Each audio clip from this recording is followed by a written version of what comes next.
Hebu toka nje. Asubuhi vunja milango ya watu. Nini shida? Hivi unazungumzia kuhusu nini? Mbona unazungumza kuhusu doa? Doa wewe. Doa takutia kofi, unjui doa wewe. Kama doa angekuwa nakupenda, asingenifuata mimi na kunielezea kwa ananipenda. Liza, mwanamke apendi mwanaume. Vishawishi vya mwanaume ndio vinamfanya mwanamke ampende mwanaume. Umesikia? Nikwambia hizo kelele za chura, hizo zote ya kunywa maji. Sawa ndugu yangu. Cheza pati kelele za chura. Cheza pati yako na mimi nacheza pati yangu. Ni kelele.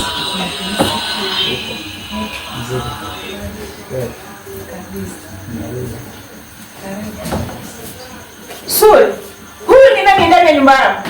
Ni mvulana wako. Suri, hadi siku hizi umekuwa na tabia mbaya sana. Umefika wakati sasa hivi unaniletea mvulana mpaka ndani ya nyumba. Unanionyesha nini? Dharau. Jay. Nina hasira sana. Hasira za nini? Umekuja kwangu alafu unasema uko na hasira. Sio kuja kwako tu, hata kivita niko sawa. Siwezi kuwa na gharamakia msichana hapa kijijini siku zote hizo, alafu wewe uje tu juzi hapa uonekane naye mtaani. Wewe ni nani? Huyo msichana kama angekuwa anakupenda wewe, angekwambia. Alikuja akaniambia mimi, kwanza wazungumzia msichana nani? Nisikilize Jay. Doa ni msichana wangu. Na ole wako nikukute naye tena. Zebu. Msichana sisi sote ni wanaume. Inategemea na nguvu zako. Mimi huyo msichana nilienda kivyangu na wewe ukaenda kivyako. Sasa mwenye atakuwa mshindi. Sasa mimi nimekuletea onyo. Uonekane naye tena, alafu utajua kwamba umekuja kijiji cha kina nani. Sio unajifanya mshindani. Si babaishi na hiyo pressure yako. Hiyo ni pressure ya soda tu hiyo. Sawa, ni pressure ya soda.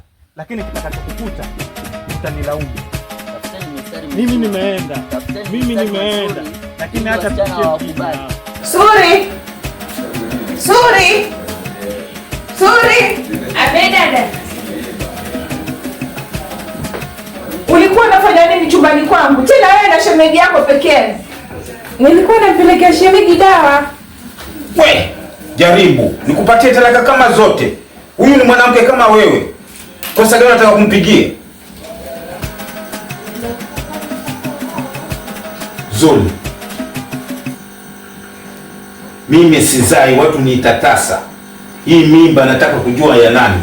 Mimba? Mimi sina mimba. Huna mimba? Usinifanye nini mtoto?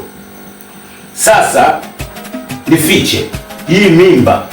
Kamwambie yule mwenye hii mimba, mimi nimeathirika.